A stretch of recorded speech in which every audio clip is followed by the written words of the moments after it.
ચૂંટણી પહેલાં ભરતીના મોટા મોટા વાયદા કરવામાં આવે છે અને ભરતીના વાયદા બાદ કહેવામાં આવે છે કે અમે ભરતી કરીશું. શિક્ષક બનવાનું સપનું જોતા ઉમેદવારોમાં એક આશા જાગે છે કે અમે પણ હવે શિક્ષક બનીશું. પરંતુ ચૂંટણી પછી પરીક્ષા યોજવામાં આવે છે અને પરીક્ષાની પેટર્ન પણ બદલી કાઢવામાં આવે છે. પરંતુ ત્યારબાદ જે મેરિટ આવે છે અને મેરિટ બાદ કંઈક એક નવું જ ગતકડું બહાર આવે છે અને કહેવામાં આવે છે કે અમે હવે 11 મહિનાના કરાર આધારિત ભરતી કરીશું.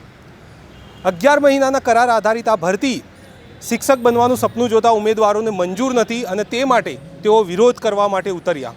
પરંતુ શિક્ષક દિનના દિવસે જ તમે જોયું કે જે ઉમેદવારો હતા તેમની સાથે કેવું વર્તન થયું. આપણે એ ઉમેદવારો સાથે છે જેમની સાથે એ રીતનું વર્તન થયું અને તેમનું શું કહેવું છે તે પણ જાણીશું. અને આ 11 મહિનાની જે ભરતી છે તેને લઈને તેઓ આગળ શું કરશે તેના વિશે પણ આપણે જાણીશું. ઉમેદવારો સાથે વાત કરીશું. હવે જે તમે પ્રયત્ન કર્યા કે સરકાર સુધી વાત પહોંચાડવાનો પણ પ્રયત્ન કર્યો, દરેક જોડે વાત કરવાનો પ્રયત્ન કર્યો, પણ સરકાર એક તરફ છે કે કોઈ જવાબ નથી આપી રહી કે કાયમી શિક્ષકની ભરતી કરશે કે નહીં. તો હવે તમારો શું પ્લાન છે, આગળની શું રણનીતિ છે તમારી કે હવે જો આ ભરતી છે એ નહીં કરે તો તમે શું કરશો? अभी तक तो हमने जितने भी प्रयत्न किए हैं वो लीगल रूप से हमने किए हैं और अच्छे ही प्रयत्न किए हैं. आवेदन देने के बाद भी हमारी बातें नहीं सुनी गई तो हमने शिक्षक दिन के दिन भी ऐसा सोचा कि हम जाके अच्छे से और रैली निकाल के आवेदन देंगे. परंतु हमने जैसे ही प्रयत्न चालू किया और रैली निकालने के लिए चालू किया वैसे ही वहाँ के जो सुरक्षाकर्मी पुलिसकर्मी हैं वो वहाँ पर आ गए और हमारे साथ जो भी व्यवहार किए दरअसल गलती उनकी नहीं है, गलती है ये जो पॉलिसी है और जो सरकार चल रही है. ये लॉर्ड कर्जन की जो नीति है फूट डालो और राज करो, वो सरकार ऊपर से ये चाहती है कि हम फूट डालेंगे और राज करेंगे. अब ये फूट डलवा किस में रहे हैं, पुलिसकर्मी सुरक्षाकर्मी और शिक्षक के बीच. वो लोग ये सोच रहे हैं कि इन दोनों के बीच में घर्षण हो और हम बैठकर ऊपर से गद्दी से बैठकर मजे लेंगे. लेकिन हम भी शिक्षक हैं, हम समझदार हैं. पुलिसकर्मी अपना काम कर रहे हुए भी हमारे हित के बारे में ही सोचते हैं, ऐसा नहीं है. लेकिन जो उनको ऊपर से ऑर्डर है वे अपना काम कर रहे हैं, वो हमारे हित के लिए काम करते हैं और हमारे साथ सहकार ही देते हैं. लेकिन ऊपर से जब ऐसा आदेश दिया गया कि टेट टाट उम्मीदवार को ये हमको आंदोलन नहीं करने देना है, धरना नहीं करने देनी है और परमिशन नहीं देनी हो तो बेचारे नहीं दे सकते हैं. इसलिए पुलिस वालों से हमारा कोई भी बैर नहीं है, हमें बैर है पॉलिसी से, इस सरकार से, क्योंकि यह सरकार हमें प्रदर्शन करने क्यों नहीं दे रही है, हमारी आवाज़ उठाने क्यों नहीं दे रही है. तो आज मैं आपको एक बुद्धि देता हूँ. आपको कोई निर्णय जब लेने में कठिनाई हो रही है, उसका निराकरण नहीं आ पा रहा है, तो वह चीज़ को आप अपने ऊपर लेके देखिए. आप ये विचार करिए कि शिक्षण मंत्री हैं या मुख्यमंत्री हैं या शिक्षण सचिव हैं, हम सब आपके भाई बहन हैं, आपके ही सुपुत्र हैं, आपकी ही सुपुत्रियाँ हैं.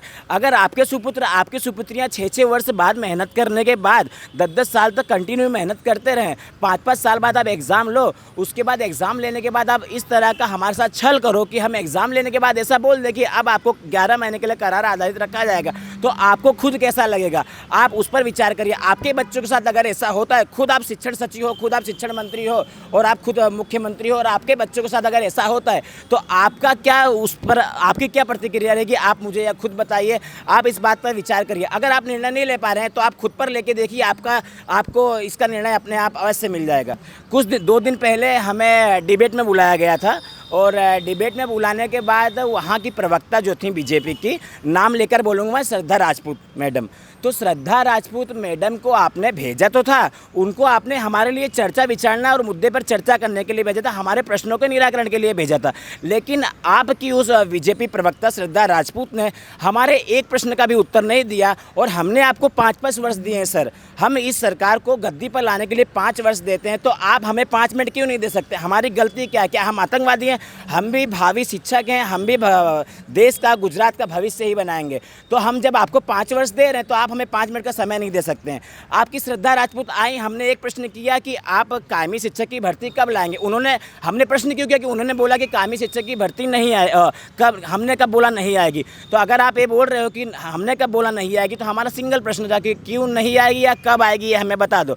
लेकिन उनके पास इस बात का जवाब नहीं था और वह TV 9 में से उठकर चली गई और जो शिस्त अनुशासन की बात कर रही थी उससे उन्होंने क्या किया, TV 9 के प्लेटफॉर्म पे जितने भी लोग वहाँ उपस्थित थे, चाहे भावी शिक्षक हो चाहे वहाँ के एंकर हो, चाहे हमारे नेता हो, आपने उनका भी अपमान किया। आप शिस्त की बात कर रहे थे तो आपकी शिस्तता उस समय कहाँ गई जब आप वो प्लेटफॉर्म छोड़ के और डर के चले गए? अगर आपके अंदर इतनी हिम्मत थी तो आपको हमें उस समय जवाब देना था। दूसरी बात, मैं सरकार से एक और आवेदन और आग्रह करना चाहता हूं कि जिस प्रवक्ता के सामने हम प्रश्न करते हैं और वो प्रवक्ता अगर हमारे प्रश्न का निराकरण दे सकता है तो उसी प्रवक्ता को डिबेट में भेजे, नहीं तो आपके अंदर हिम्मत नहीं है अगर हमारे प्रश्न का उकेल करने की तो आप स्वयं हमारे सामने आकर चर्चा कीजिए, चाहे वो शिक्षण मंत्री हो, चाहे मुख्यमंत्री हो, चाहे शिक्षण सचिव हो, चाहे शिक्षण विभाग से लगा कोई भी अधिकारी हो।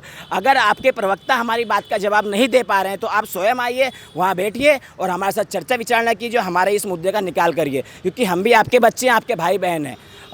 चाणक्य जो थे हमारे श्री चाणक्य जी, वो भी एक शिक्षक ही थे, वो भी एक गुरु थे। नंद वंश के जो धनानंद थे उन्हें बहुत अभिमान था कि मैं गद्दी का स्वाभिमानी राजा हूँ। प्रजा पे उसने बहुत अत्याचार किया, ऐसा नहीं उसने अत्याचार नहीं किया, उसे बहुत स्वाभिमान था कि मैं ये कर लूँगा वो कर लूँगा। अंत में उसने ये किया कि एक गुरु का अपमान किया।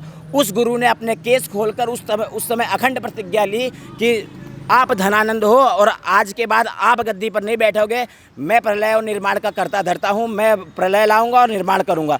और वो शिक्षक ही था, गुरु ही था जो ये सब कर सकता है। आप सोचो कि गद्दी पर बैठाने वाले कि आप खुद बैठते तो आप नहीं बैठते हो, बैठाने वाले हम सभी हैं, चाहे भावी शिक्षक हो चाहे आम जनता हो। तो आप ये सोचो कि प्रलय निर्माण कि आप ला सकते हो, आप नहीं ला सकते हो, शिक्षक ही ला सकता है। गुरु ने उस समय बोल दिया कि प्रलय मैं लाऊंगा, निर्माण लाऊंगा, तो उसने अपनी अखंड प्रतिज्ञा का काम किया और उन्होंने उस गद्दी से धनानंद को उतारने के बाद चंद्रगुप्त मौर्य को गद्दी पर बैठाया। सबसे बड़ा काम उन्होंने किया, वह थे एक गुरु, वह थे एक शिक्षक। क्यों किया? क्योंकि वहाँ पर शिक्षकों का अपमान किया गया। शिक्षक दिवस के दिन सरस्वती माता का अपमान किया गया। मेरे हाथ में सरस्वती माता की फ़ोटो थी, उसे भी फोड़ा गया है। तो आप सोच रहे हो शिक्षकों का अपमान करके देश का विकास होगा, तो देश का विकास बिल्कुल नहीं हो सकता है। अगर आप गुरु का अपमान करोगे तो देश का कभी विकास नहीं होगा, ना ही आप लोग का विकास होगा।